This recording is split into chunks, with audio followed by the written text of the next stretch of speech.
who's everyone's dream first round pick, you know? Got number 12. For me, I mean, this whole time it's been Jonty was always my dream. Um, I'm not saying I have faith in our two free agents, but I don't see Jonty as big of a need as used to, and the running back depth is so deep in this class. I think my dream first round pick is going to be the same as Davis, and that's McMillan. I mean, if that guy could drop to us at number 12, God, that'd be so awesome. I mean, he's just a freak. But so I think that, especially since we haven't addressed the wide receiver position, I mean, I think that would line up perfectly for us to get a big guy like that. Um, I agree, and I think that he's essential for Dallas to keep moving the ball. Um, with that being said, and you guys hate are probably sick of me saying this, Dallas seems to only strike gold with offensive line. And with that being said, I'm the closer the season gets, the more nervous I get about Jonty. Um, I had a lot of faith in him last year.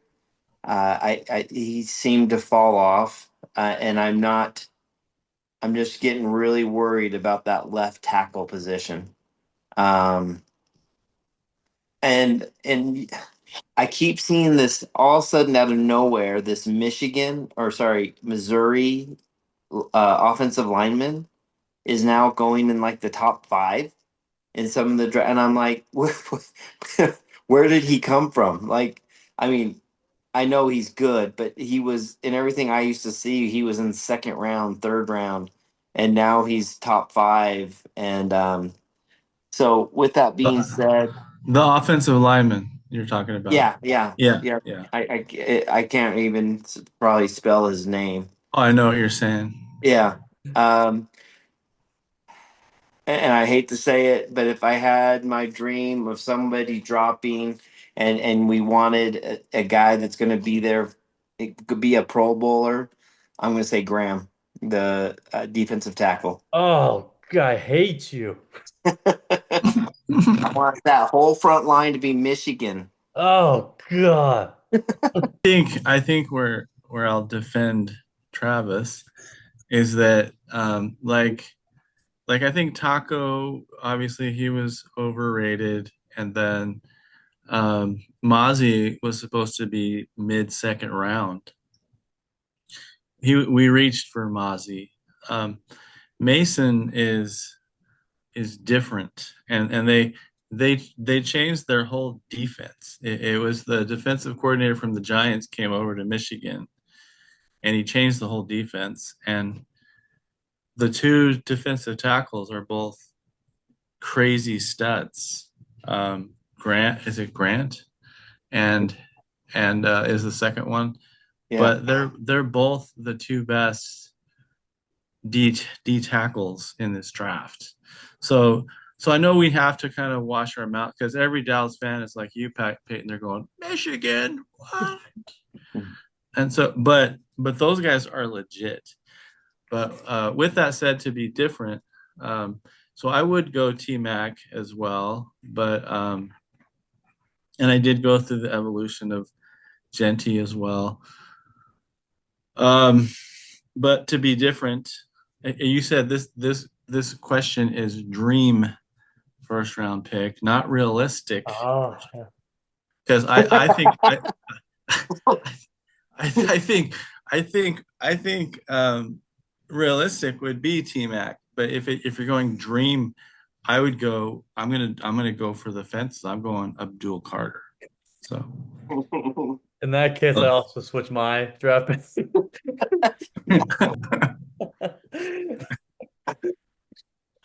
Yeah. Oh man, could you imagine if he was able to, if we could get him somehow? Oh my gosh. Yeah. But what do you guys think of that?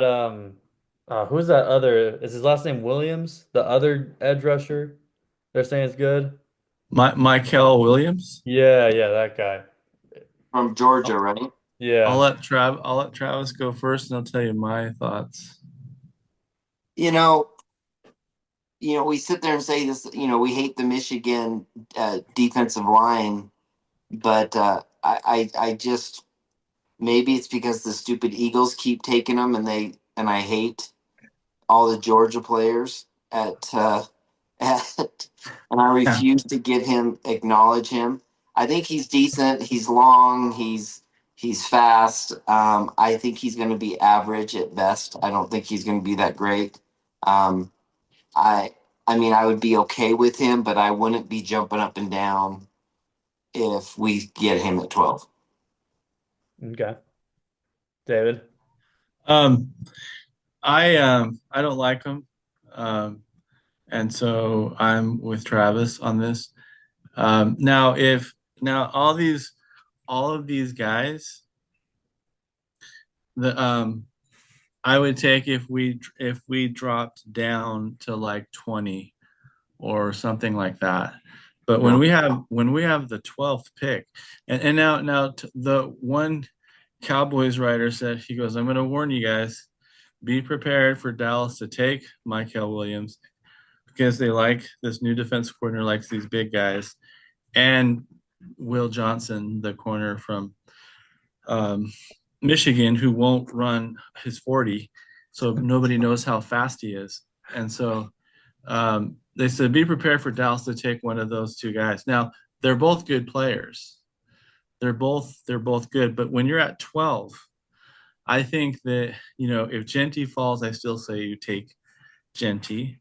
Um, if T Mac falls, and more, it's looking like the coolest part of this draft, if we go receiver, which is kind of looking like we will, we've got four number ones. People could jump in front of us like they always do because they know what we want. Um, but we can get T Mac, we could get Golden from Texas, who ran that I like crazy. Colton. Yeah. Burden from Missouri, or Ibuka, whatever his name is, from Ohio State. So we got four legit. Yeah. Nobody can take away all the four within the top 12. So anyways, back to answering your question, it was Michael Williams. I would take him further down. I'm not saying he's bad. If you look at him, he's a physical specimen. You go, oh my gosh, he's prototypical. Let's get him. But I would take who's the guy from Marshall? Oh, yeah. Um, I was going to compare him to that Pierce guy from Tennessee. They've seen yeah, all. Pierce is kind of has his issues, um, but it's what's his name? Um, Marsh. Geez, where is he? It's a but I would rather have him. He's geez, where's he at? Yeah, I've seen him dropping. That's where the only thing that's concerned me.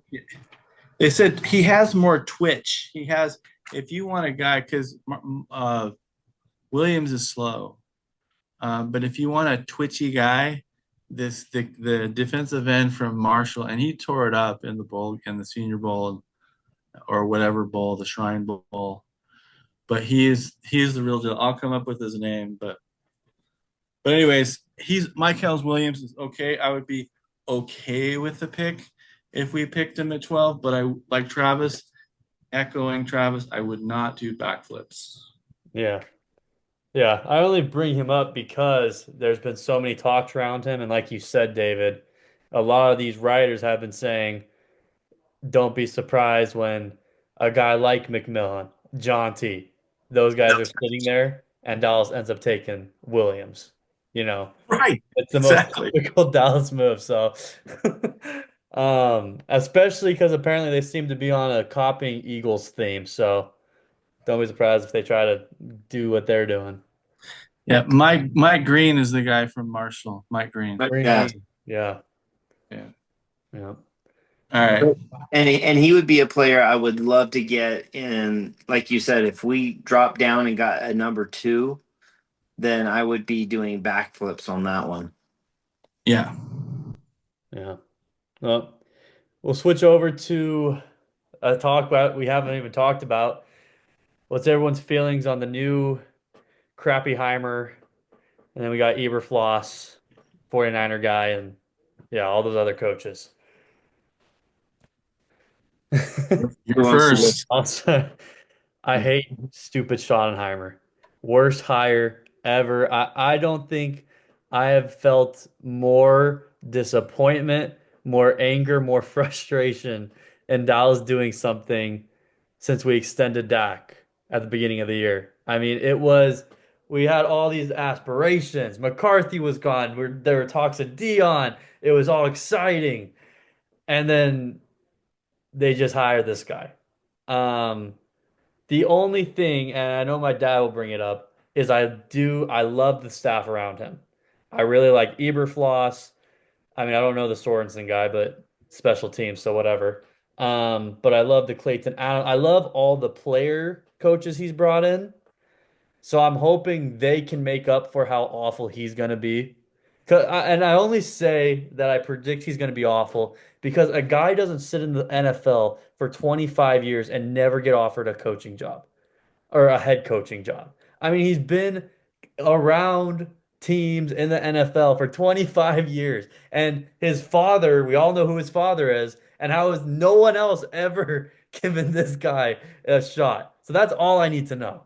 So I have zero hopes for him, but I really love Eberfloss. I think Eberfloss is going to bring this defense to a whole nother level again. I think the special teams coach will be good. I love that we brought in the Deuces and the offensive coordinator from college. Kansas State. Yeah, I love that we brought him as an O-line guy. I even like the Clayton Adams guy. So I love all the guys around. So that's the only thing that gives me hope going forward. So Peyton, you never saw the Campos years. You never saw. So you say this is the worst hire. I will say this. I was not excited about the his pick. I was not excited at all. But what I am so impressed with, and the more I'm watching him, he is putting people. It's the first time I feel like he's getting people, and he's putting them in positions to succeed, and he's getting out of their way. I'm very impressed. I heard this big article today when I was driving. It was a podcast about, and again, I'm not a fan of Pete Carroll, but Pete Carroll is a big fan of Schottenheimer, and they talked about what Pete is really good with is atmosphere and culture and getting people to believe and getting them excited and empowering coaches. Um, I'm really hoping that this guy doesn't have to be a a good offensive coordinator. He doesn't have to be a defensive coordinator. He just needs to be a guy who puts people in positions and finds talent around him. And if he does that, he's going to be super successful. Um, and the more I'm watching, I will tell you, I wasn't excited about the hire. I thought this was terrible. He is starting to. They have a plan, and I'm watching this right, and we're watching all these first round draft picks, and he has all these really good coaches who know these people, and I'm thinking they're talking like it isn't one person standing on a table wanting something. These guys are communicating, and they're in a room, and they're going through things. I think they're pretty methodical, and I'm starting to get. I mean, granted, we all do this, and we get excited, and we'll draft, and we'll be like, "Super Bowl!" But I don't know. I like how he's empowering people, and I like the staff that he brought in. And he doesn't have to be. What does the head coach really do besides that? If you think about it, right? A head coach just gets the right people in place. He gets in front of the camera, tells everybody what's going to go down. It takes the heat when they lose. and gives the praise when they win. So I That's don't all know. management. I'm starting to lean his way a little bit. So go ahead, David. Sorry. No, it's all good. Um, I think, like everybody, the initial hire was depression. I can't even tell you. Like I was like, ugh, you know. I don't know if you saw that one guy that's been a lifelong Cowboys fan that changed to a Lions fan, and he's like, I'm a Lions fan now. Um, and everybody was so devastated. And you saw all the funny spoofs on it, and it was just depressing. And I still think I will say this about the Joneses. I think it was lazy. I am convinced it was lazy because they didn't bring anybody in to interview.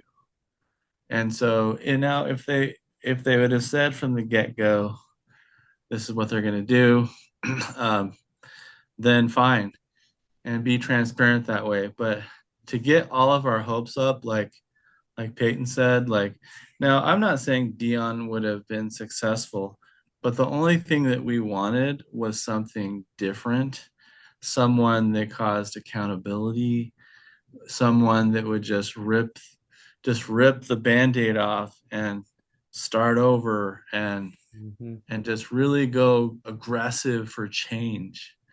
So no, I hated it. Yeah. Um, and so but and I'm not even saying I'm an Eberflus guy either.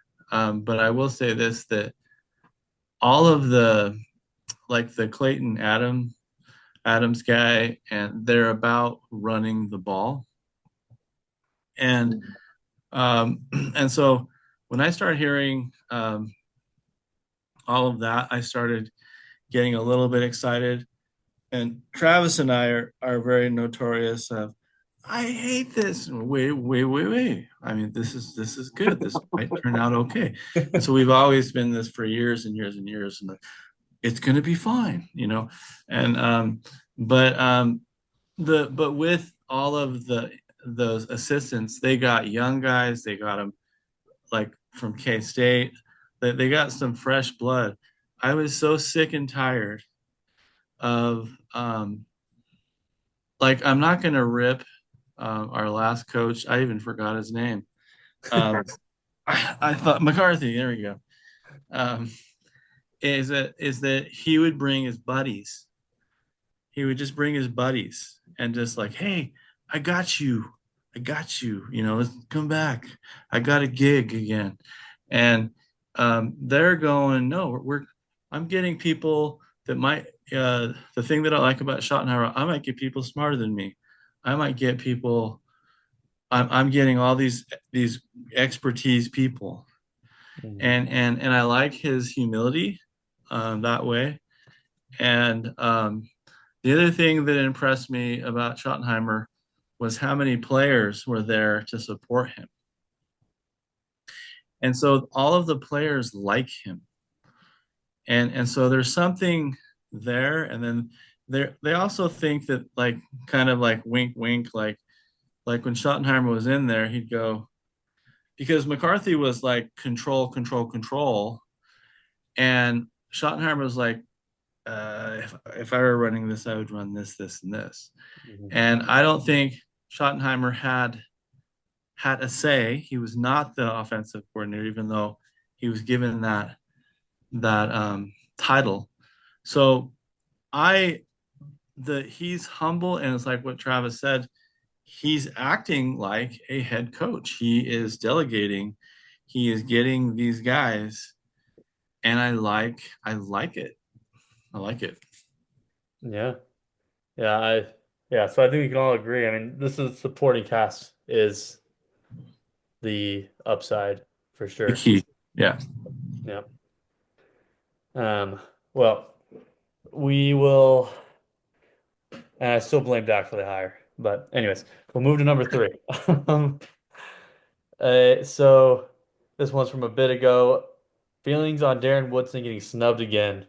We all saw was this his third time getting snubbed? I mean, insane. I mean, personally for me, I mean, I never really I think he played right when I was, I mean, maybe before I was getting into football. So, I mean, I really watched him. But, I mean, I still know about how amazing he was. And it definitely sucks because, I mean, there were guys that should not have been in before him in this class, mainly. Dad. Um, I agree, Peyton. You didn't see the glory years when he was playing strong safety. If you saw anything, all you saw him is playing free safety to cover up for Roy Williams. Um, and in my opinion, for a strong safety to be able to switch to free safety to help somebody, that tells you how special and how smart a football player he was. It is so sad that they don't have him in immediately. One of the best safeties. He just was. I guess my opinion is the reason why is he wasn't a big mouth. He did his job. You never noticed him because he was always in the right place at the right time. He never made a big hit. He never, but I mean, he did, but it was, I just think he was always controlled, and it's pretty sad. Go ahead, Dave. No, well, first of all, safeties get screwed in the Hall of Fame, but then they finally opened it up, and I can't remember all the names, but the guy out of Green Bay, they let him in. They let in the stupid guy, GM for San Francisco, who played for Tampa Bay, and they let in the stupid Eagles safety. And this is not a homer comment. Um, Darren Woodson is better than all of them. Hmm. And the thing I used to, obviously we are Cowboys crazy, always have been. I read everything, scour it, and when during the days when Travis and I were watching them win their three Super Bowls, should have been four Super Bowls straight. Yep. Um, should have been four straight. Um, Yes, yes. the Freaking uh, what's that? the Parks were bad luck. And free agency started, and San Francisco bought their whole defense that next year. But the comment, Merton Hanks was the safety for, Cool. and we hated him. We hated him, and they would trash us. San Francisco, they would have shirts saying "F Dallas," kind of like what the Eagles do now. But the Merton Hanks said in an interview, they said that, or I read something, and he said, the one player that we respect more than any player on that team is Darren Woodson. They said he is a true football player. And it is, I mean, Darren has a good attitude and he's trying to let it go, but it is just pissing me off. Like, it just pisses me off that he is not in. He is legit. It's not even try to show mirrors and all that stuff. He was legit. He should have been in before freaking Drew Pearson. And Drew Pearson took forever. He should have been in. So no, it's bothers me a lot. Yeah. So yeah. Yeah. Maybe next year. There you go. Um, well, we'll move on to next one after that, which is what does Dallas need to do to get back to the Super Bowl, get back to the glory days? Um, I have one answer.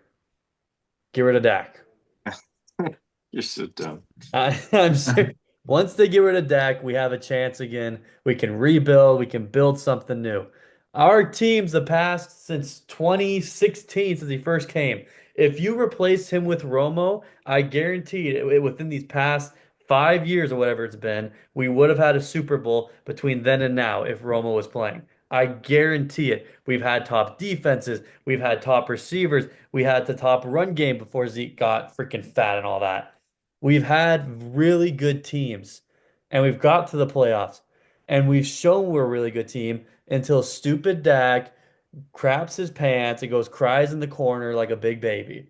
I that's all. Once we get a new quarterback, I believe we have a chance again. That's my one answer. Um, I'm going to go back to the basics. We need we need to build either the offensive line or defensive line.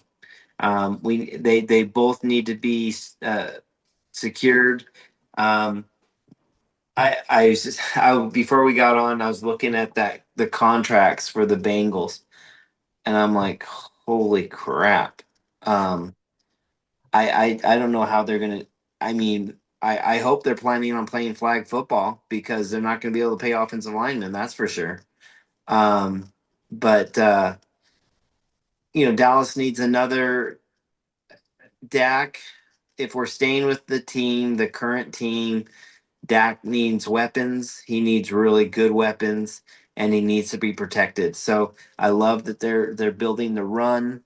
Um, I don't love the running back by committee. It looks like they're kind of building.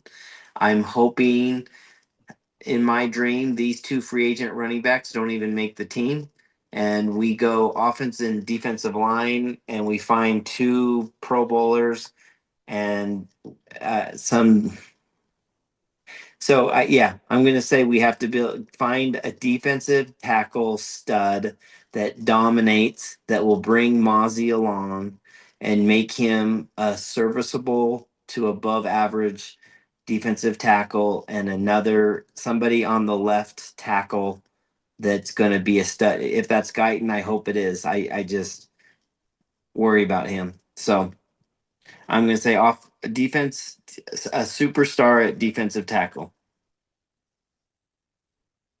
Nice. No, and I think Peyton is gonna like faint and like fall over backwards because I'm not fully agreeing on the kill Peyton or kill Dak crusade. The reason being is that because when I look at guys like Trent Dilfer, and when I look at last year, the Eagles quarterback, who is not as good as Dak, when they win a Super Bowl, what that tells me is that they have a GM that fills holes. And now the Eagles had a kind of a decimated defense, and they had a really good offensive line. Well, they went out and got a running back for the first time, and look what that did to their O line. I mean, half the time their running back wasn't even touched, and then um, they finally filled some holes at safety and linebacker, which we would torch them all the time. And so they filled up their team. That's they won a Super Bowl. And so um, there it's Jane Slater, the lady that always reports Dallas stuff. She came out and said, she goes, Dallas only really needs to make a few aggressive trades, and they're in the Super Bowl. Um, we get it. We get a D tackle. We get another stud linebacker. We cover up our corners. The offensive line, I think, is fine. I mean, maybe we grab a guard, you know, Yeah. and to replace, Zach. Um, Maybe go out and get a legitimate tight end. For sure get a second receiver, and for sure get the running back. We, the Eagles, they fill these holes. That's all we need to do. That's all we need to do. Um, I mean, CD with another legit um, receiver this is doable. And then Dallas keeps saying, I don't know. I mean, our salary cap. I mean, it wouldn't be that hard. It would not be that hard to do, and we're not that far off. And so, and I do not think I think we can win a Super Bowl with Dak, um, just filling those holes. I just do, and it's not that hard. You know, Yeah. it's So when you were saying this, and I agree with you, the filling the holes. It hit me. I've always worried about Diggs coming in and his selfish attitude and how he blows up quarterbacks. And I'm all of a sudden I'm sitting here going, you know, CD doesn't love being the number one. He doesn't love talking number one. He loves being in the he's kind of, and I hate to say it, we paid him number one money, but he's a number two receiver. He likes to play. I mean, he's a great receiver. I'm not saying he's a bad receiver, but you put Diggs on that team with that attitude, and I mean, he's in shape and his competitiveness. As long as Dallas is winning, that I mean, I'm not saying he's there for next year. Probably be a cancer, but this year I think he might. I think I'd be pretty excited about that. Well, I mean, could you imagine if we signed Diggs and then drafted McMillan with CD? I mean, It, those it- three would be insane. yeah, no, it. I mean, now you got all the pieces right. You put CD where he's good, and you let him play slot receiver, and you put those two on the outside, and it could be pretty exciting. well, look when CD had Amari, Yeah. Yeah, and CD wasn't fully developed. Now he's fully developed, and maybe Amari is declining, but it still would make his life so easy. And it's shown that our Tolbert he's nothing more than a fourth receiver, yeah. and the other guy is not a receiver, and stupid Cooks was good, but he wasn't helping CD. And He um, was hurt all the time. yeah, and he would be a good third receiver, but we needed a legit two, Hmm. and CD would go crazy. We should have never got rid of Cooper in the first place. I will.